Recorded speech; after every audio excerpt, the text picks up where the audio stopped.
Steve Miner with Noble Renovation. We're standing here in one of our custom homes that we built.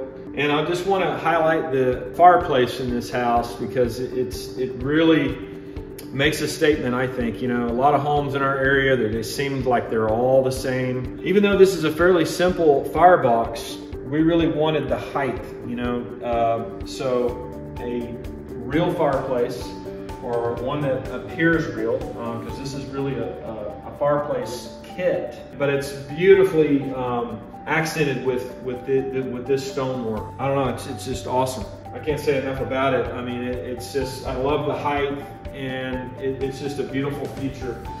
And in here, they wanted symmetry, and one of the things the homeowner insisted on not having is having a TV.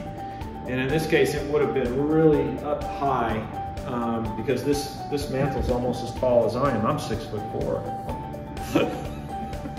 So anyway, I just, you know, if you're thinking about remodeling your living room and you want to do something with your fireplace, think about the fireplace surround and doing something special there.